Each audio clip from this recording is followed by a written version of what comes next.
The day started off with the dream. I was at a usual shopping area and I was with a coworker and we were walking side by side up a hill. Suddenly, I felt an intense vibration surrounding my body.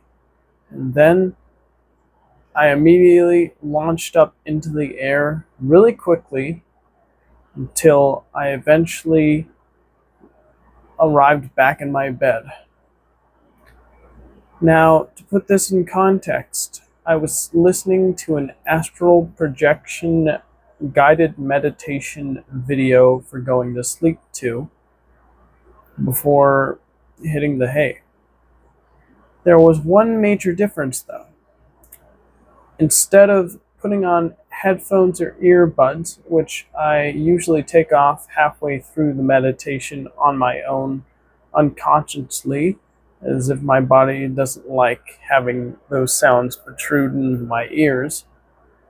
This time around, because I had the phone across the room playing the audio straight from the phone and for me to hear, I didn't my body didn't have the excuse of taking the earbuds or headphones off, thus abruptly ending the meditation so my body could continue absorbing the meditation instructions, even if it was subconsciously. So I was slowly following the directions. Then I went to sleep, started dreaming, and then that's what caused me to have a sudden vibration around me when I was going up that hill with that coworker in that grocery store area.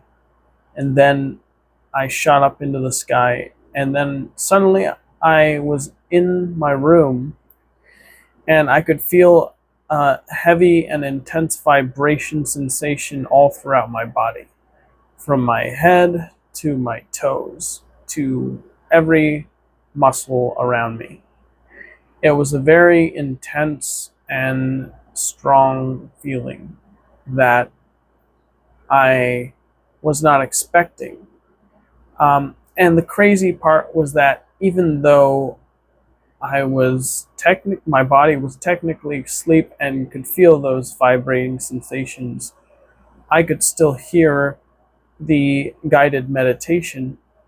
And the craziest thing was it was around the point where the guy in the video, his voice, it was a dude who did it, said, "This is around the part where people are too scared to fully break through or not, and so they usually stop here. But if you find yourself in this part where you feel sudden vibrations around your body, try sinking through your bed." Now, I actually tried doing this, and the crazy part was like my whole body felt like fully asleep, but it felt like my mind was awake. And it's like my mind, like, or my soul in a weird way, was trying to find a way, like, exit out of my body, but try as I might, I did not have an out of body experience, but I did have an intense vibrational sensation experience through from the meditation, which is the first time that's ever happened. So that was definitely something, and I think I'll try again tonight to see if I get more compelling results. And if I do, I'll let you know. Moving forward, after I woke up in the morning at around 8:30 a.m., I decided to get up and I made did I? No, I didn't eat anything. And the reason why was because I knew that since I was going to be going to the doctor today to get checked on and to have my blood tests, um, my body was best left unsatiated so my body could produce the most purest results possible. Luckily, my last meal was like around like 11 o'clock at night with those magnesium gummies, so I was ready to go. But I still woke up a little early, and actually, it wasn't 8:30, but 7 o'clock. My bad. 7:15 to be exact. And I woke up to an pretty crazy surprise. My mom told me that our dishwasher has now been busted. So she tried to turn it on. Our family friend tried to turn it on to wash dishes, and it would not go on. My mom tried doing some research on it, and she believed that some mist from the water got into the circuitry and caused the device to ultimately short out and no longer work. So that's a major bummer. That basically means we've got to do our dishes traditionally then, which is annoying, but oh well. So after that whole experience, I remember she was telling me about how like there are a few things that would need to get done around the house fairly soon, like pulling up the pool vacuum and cleaning the inside, and um, I think that might have been it. But she'd let me know that we had some construction workers coming in later today to work on the um, one of our back rooms, specifically the area that's in between the um, garage and the house. Um, that we need the construction workers to build like a raised flooring, so that way, like, you know, it it looks more presentable. So yeah, that was going on. Um, After that, the guys shortly showed up, um, and they showed up after I finished making a or not doctor, a hospital account on my phone. So we were good to go there. And after that, they knocked on the door. I greeted them. I guided them to I told my mom. She walked over, she greeted them, and then she showed them what she would like them to work on, including fixing up the bathroom outside. So they got straight to work, and I decided to grab my phone, my and all my valuables, and went into my car. I said goodbye to everybody, and I drove off to the hospital around like 8:30. It took me about 15 minutes to arrive, and when I got there, because I made the account on my phone, I had a QR code ready for the appointment. So I checked in. I went upstairs to the waiting room. I was greeted by a nurse who got me in there. The weird thing was that the hospital, the way it looked and felt like it felt like it was like a hospital for like children for some reason. Like the way the nurse talked and the fact they had like cutouts of like, Winnie the Pooh characters or like Disney characters. No, I think it was Mickey and Goofy were in there. I was like, what the heck is this? Like, why is there? And I guess maybe the reason why has to do with the fact that the last time I got like checked on was back in like 2000 and like I think 11. I was like 12 back then. And this is the first time I've been back at like the doctors since then. I know it's crazy. It's been a while. Um, and so I guess when I scheduled the appointment, they didn't consider that I was a much older individual. Or but the weird thing though is that it wasn't just children in the waiting area, it was like adults too. So maybe it's just one of their hospital branches that just so happens to be geared towards families and children, but it can be used by like adults too. as well. So maybe that's why. I don't know for sure. It was I felt kind of silly though, but oh well. Hey, at least I was getting business done. So I went in there. They checked my height because they needed to update my height. And then I sat in the hospital um, uh, room and I described my what was going on, like how I want to donate plasma, but it turns out that like I answered like a question about like my heart, where it's like, oh, sometimes I feel like a pinch around my heart area, or I have to take a deep breath, and then it goes away after like a few minutes, like about 2 or 3 minutes. And so the nurse brought on the doctor, who I greeted, and I told him about the exact same thing I just said, and he basically believed it was just like gas. He didn't think it was something like indicative of a more serious condition. So that was comforting to hear. But he did recommend that I would go down to the administrative area and schedule a blood work to be done today. That was his main recommendation. I did give him the paper that I was given by the Plasma Donation Center for him to fill out, and he did end up filling it out. He even gave some fax information, so they could fax some more results over to the location. And so then he sent me on my merry way. I thanked him for filling out the paperwork and verifying that I was okay.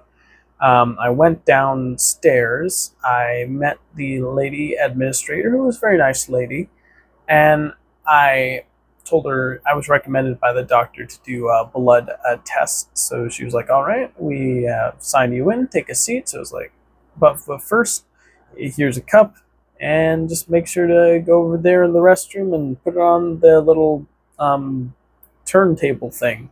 It's like, okay. So I went into the restroom. I was like, wait, I don't get what's going on. And I was like, what do I do with this? And I moved the turntable thing and I saw there were cups full of, well, urine. And I was like, oh, I have to do that. Okay. So I did that. I put the cup in there. I turned it around and then I went out. And then I waited and I waited and I waited. I noticed that they labeled my name as RC, like NW, um, not Noah, which is what my name is, Noah. So very strange they did that. So I sat there in the waiting room, and it seemed like it was taking a while. I decided to put on one earphone and start work on a little like animatic product on my phone. Um, and that was spread on. Sorry, that was spurred on because I was looking at like an article on my phone from Cartoon Brew about a cartoonist named Bill Plimpton who recently turned 80.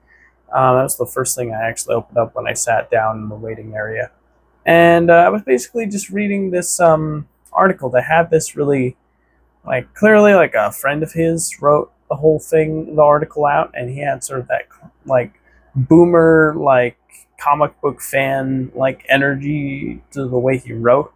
If that makes any sense, I'm not exactly sure. Like something you feel you'd like see or read at like a comic book convention by like someone who's a huge fan of like um I don't know, trauma movies or something. I'm not sure, but that's the vibe I got off of it.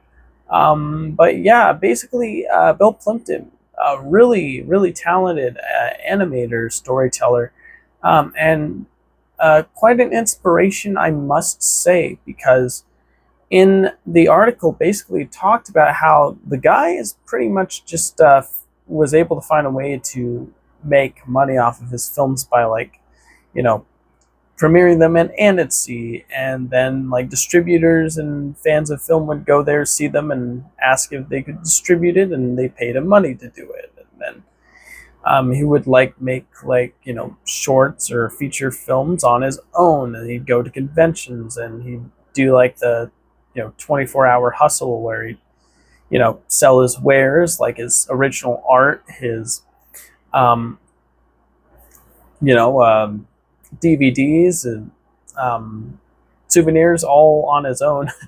um, and he always interacts like directly with his audience. And there's something very admirable and just very inspiring about that, because as said in the article, like so many like younger artists, they say, "Oh, I can't do that because the economy or the state of the world or um, I don't know who's going to distribute it." Or meanwhile, Bill Clinton's like busting his booty and like putting his stuff out there at breakneck speeds and like you know getting a huge fan base and having a very self-sustaining career. And the guy's age 80 and he's still doing this. I mean, that's an inspiration if ever I did see one.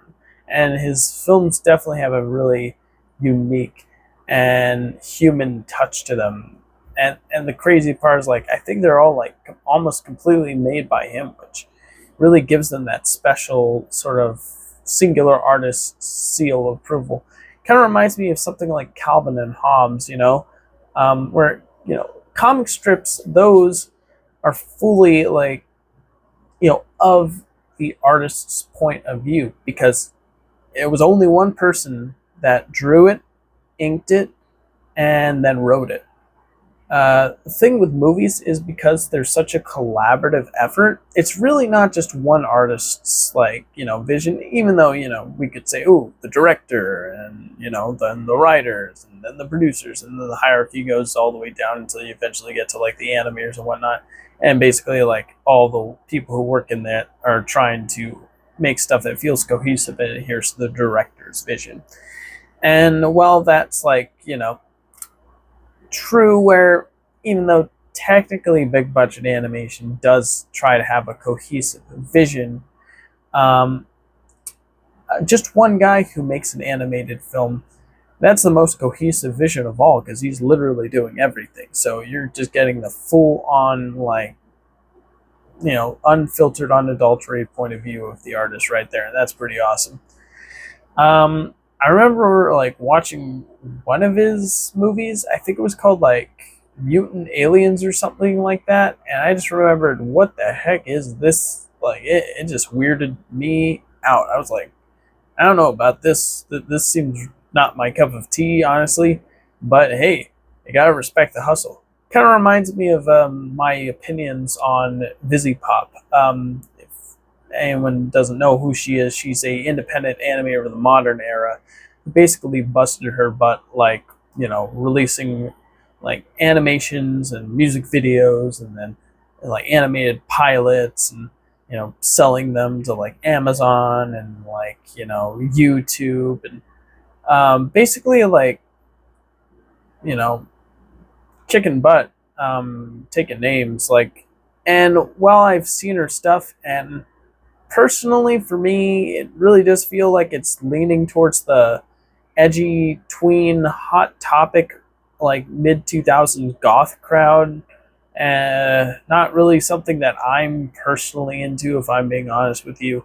I respect the hustle. You don't have to be a fan of her stuff or her style to respect that hustle. It's a really good, really, really awesome thing when an artist is able to achieve a self-sustaining career by basically just never giving up, keep on putting stuff out there, and just being fully confident with their vision and their identity of what they want to achieve. So that's pretty awesome. I really like that. But yeah, I got so fired up from that. I worked on the little cartoon, and when I was working on the cartoon, I was getting so into it that they called my name, but I didn't hear it. And then I noticed it was like we went from like 10:20 all the way to like 11 like 40, and I was like, wait, this feels like too long. Why is it taking forever? So I looked at like this, like the screen that shows like the names and the wait times, and I'm like, wait a minute, hey, why is the RCNW not there? So I went up and I asked the receptionist, and she said, oh, we called you but you didn't go up. And like, oh, go up now. So I went up there, and they said, yeah, we called RC like 2 hours ago. I was like, oh, sorry. And like, please take a seat, and we'll be with you shortly. Okay. So I took a seat. It was like a no phone zone from what I remember, and then they called me. I went up there. I greeted them. They greeted me. They took some blood samples by poking a needle in here, and that's why this is here.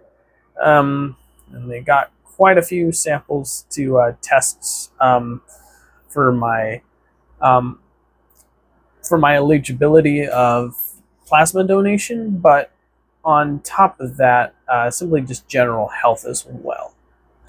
So after that was done, I went out with my finished paperwork. I went in my car, and I was getting really hungry. I had not eaten anything at all. Like, I practically did an intermittent fast today. I was like, what should I eat? And suddenly I just had a sudden hankering and craving for Chick-fil-A for some reason. So I was like, I'm going to get some Chick-fil-A. So I went off. I got some Chick-fil-A. I got a spicy chicken sandwich.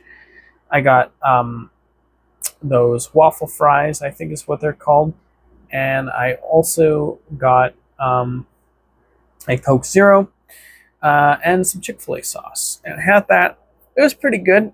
I kind of wish that the patty was much larger, though. I felt like it was a little too thin for my liking. It still had a good flavor. The Chick-fil-A sauce, I always like the Chick-fil-A sauce. It's really good, and those waffle fries are amazing. I love waffle fries. I think they're great. The Coke Zero was decent.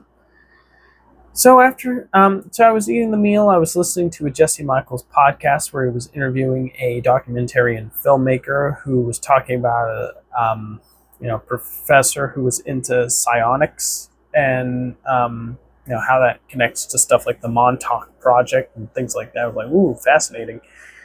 The most interesting thing I remember learning from that was like apparently like secret agents found a way to put like metal in teeth and like use like frequencies to like have the tooth like vibrate like words into someone's head. And I was like, whoa, that sounds crazy. But the most important thing I remember is that the guy in the video kept on saying the nine because apparently in the documentary, the professor who's into psionics said that he kept on communicating with what he described as the Nine, which were a group of supposedly extraterrestrial beings or super smart beings that were guiding him down the right path over time. But the guy said it so many times that every time he said it, it became like a running joke for me. Like I was like, the Nine. Like it made me want to say it like that every single time I heard it. It was really funny. Really funny. And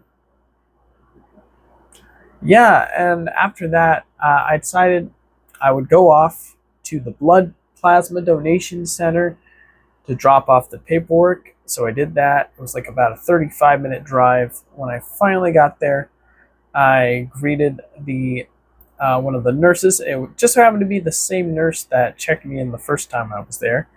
I gave them the paperwork. They asked me if I wanted to print it out. I was like, sure. And they said goodbye. I went to use the restroom, and then I realized, wait, I didn't get the printed paperwork. So I went out. I asked for it again after waiting in line. They said, sure. They printed it out. They gave it to me. They said they'd check back with me in a week and a half to 2 weeks. So I was like, all right. So I went in my car. I called my sister. I asked her to reheat the to preheat the oven at 375 so we could make the last of the cookie dough batter. She was like, all right, you got it. So she did that. And then I drove off home, which took about like 30 minutes to do. When I eventually arrived back, the guys were still working there, so I parked on the side of the road. I went out. I greeted my sister and our family friend. The family friend was doing business on her computer, and I forget what my sister was doing. I think she was like doing something with plants. I'm not sure, but I prepared the cookie pan with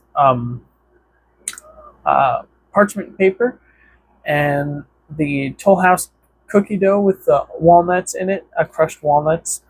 It made like 6 cookie dough balls that I flattened so they'd be a nice like flattened shape. And then I put those in the oven. Actually, when it arrived, it was 350, so I had to heat it up to 375, and yeah, it was good to go. So yeah, they went in there for like 9 minutes. And when they came out, they were crispy on the edges and gooey on the inside, which actually is pretty good, uh, especially after it sets and starts to harden a bit. Has a nice like ooey gooey texture that I actually kind of enjoyed. Um, and then I told my sister about the document or the podcast with Jesse Michaels and the documentary, and I was listening to. I was like, "Yo, he keeps on talking about the 9," and so I keep on saying the 9. I told her about the Metal 2 thing, and said, "Ooh, the documentary's available. Let's watch it." She's like, "Yeah, let's do it." So we made some coffee. We made some. I put some creamer in the coffee. I don't normally do that, but we recently got sweet cream that has like good ingredients like milk and sugar and just natural flavors. So nothing like funky like carrageen gum or like you know oil or any of that. So yeah, so it's like all right. So I got my coffee. I got the cookie. So did my sister, and we sat down in the den and watched this thing. Sadly, the only thing available was a trailer, but the trailer was so well done, it got me really excited for the final product when that eventually releases. It's basically about like exploring like a group of like young like mind explorers that all like are led by this like scientist, and like we kind of discover the world like through their eyes, and it's gonna be really good. I'm really looking forward to it. Um, should have plenty of esoteric and woo stuff in it. That's the kind of stuff I love to explore. It's a lot of fun. Hold on 1 second. Let me just plug the phone in. There we go. Okay. Nothing would be worse than record a long video and then it shuts down the middle of recording. Yeah, I wouldn't like that. Okay, moving along. So after the 2.5 minute trailer was done, a new Eyes on Cinema video released. It was like a UFO video, and I said, "Hey, we should watch it." It was like, "Yeah." And my sister was like, "Yeah, but what about the Montauk Project?" So this has to do with that. I think the documentary's name was Mind Traveler. So I was like, okay, we could watch like a Montauk video, and then do the other one. And she was like, sure, let's do that. So we went ahead and we did that. We actually watched 2 different Montauk related videos.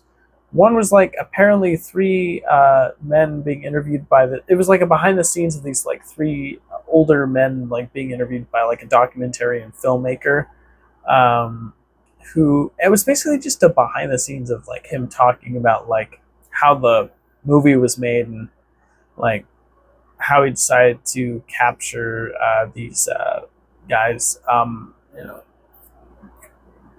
recounting these events. It didn't really feel like super in depth in the actual like Montauk. It felt more like in depth on the production of the documentary about the Montauk. So it was kind of like it was mostly just the filmmaker talking about why he was interested in this and what he did to prepare for it, which is interesting. But I mean, I'd kind of like that, but I would have preferred the actual Montauk video. Not gonna lie. So moving along from that, we did watch like another video. It was clearly made like by like AI generated like host with AI generated voice, and he was basically talking about like how there was like a ship that was like going off, and then it hit like a storm, and like 2 dudes fell into like a time portal, and when they came out like they were in like the 1980s. And when the ship was found, like a bunch of dudes sort of like phased through the like tables and like the floor and stuff, and yeah, I think it was called the Philadelphia Experiment. Not sure what that had to do with the Montauk Project though, but it was interesting nonetheless. Um, and after that, we watched some of the UFO video. It was basically like a bunch of things, like different accounts from different people of the same activities happening about UAP, and specifically the New Mexico Dulce underground base, and like supposed like underground beings making deals with like the U.S. government or something. It was sounded pretty crazy, but it was pretty interesting how different accounts all seemed like they were well correlated together. Completely separate like men discussing this stuff. So I, I found it intriguing at least. After we're done watching that, I then needed to make my lunch for work, so I made my sandwich. I made my I measured the nuts. The sandwich was mustard, mayonnaise, cayenne pepper, um, turkey meat, cheddar cheese, and yeah, that was with wheat bread.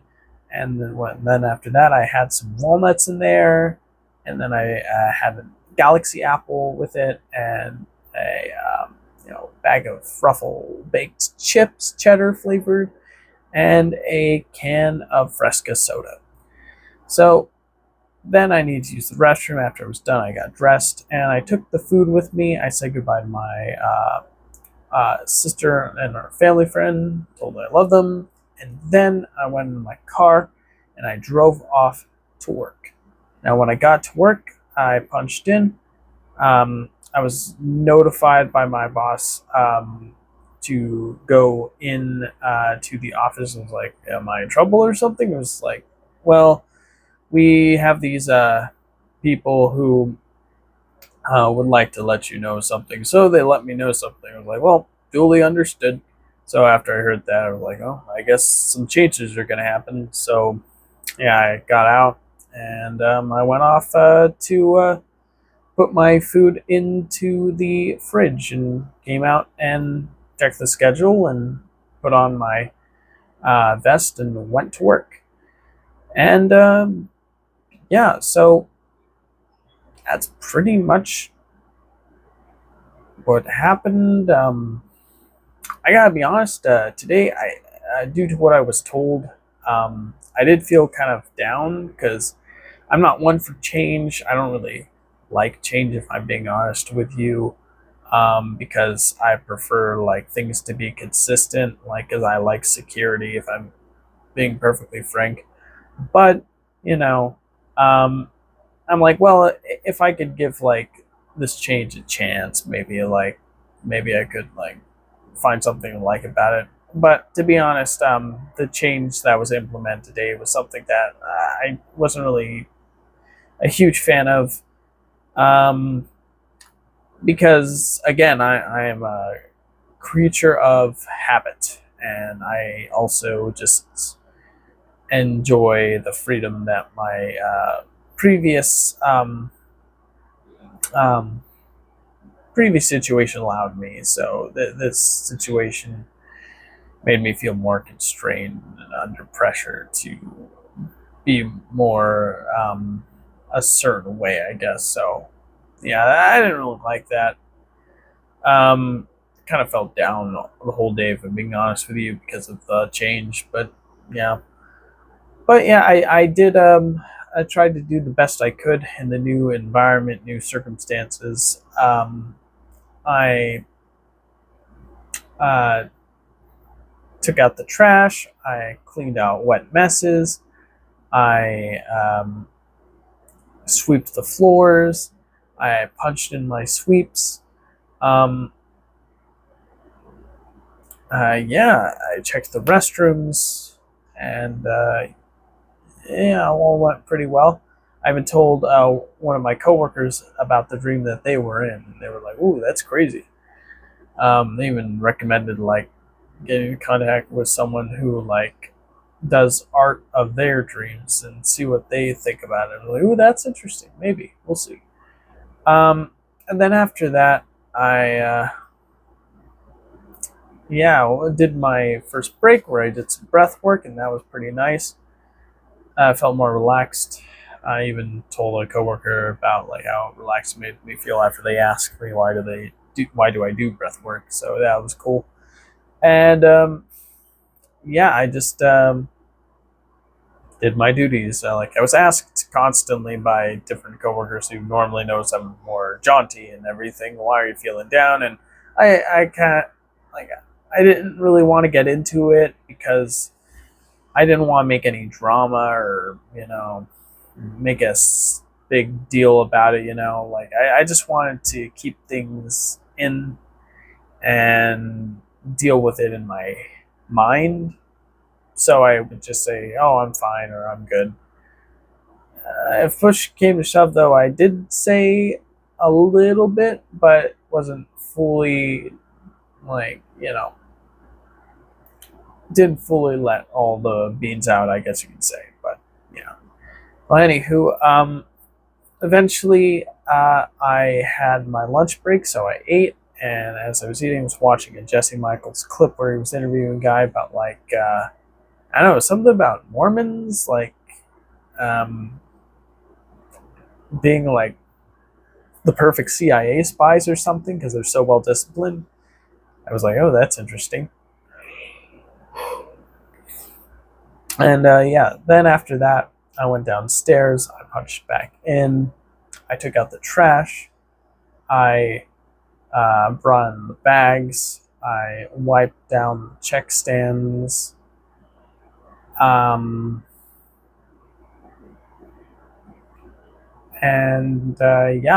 that my coworker brought in the carts, cleared the lot, closed the produce blind. So I was very grateful for that. And told them thank you. And then I punched out. I got my Tupperware. I said goodnight to my co-manager, and I walked off into the moon set, I guess. And I went in my car. Or I guess it would be the moon rise, not the moon set. Um, and sorry. And I drove back home.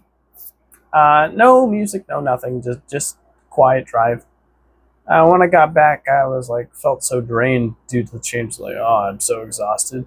So I was like, I kind of just want to get my hard to do tasks that I do normally before I go to sleep out of the way. So here's that task, and that's making this update video. And so now we're here. I turned on the camera. I connected my external microphone, and now I'm recording this video. So that's pretty much the day. And overall, it started off as a very productive day, and I'd say it went along as a very productive day, but overall it was very exhausting, and ultimately was really tired by the end of it. So, yeah.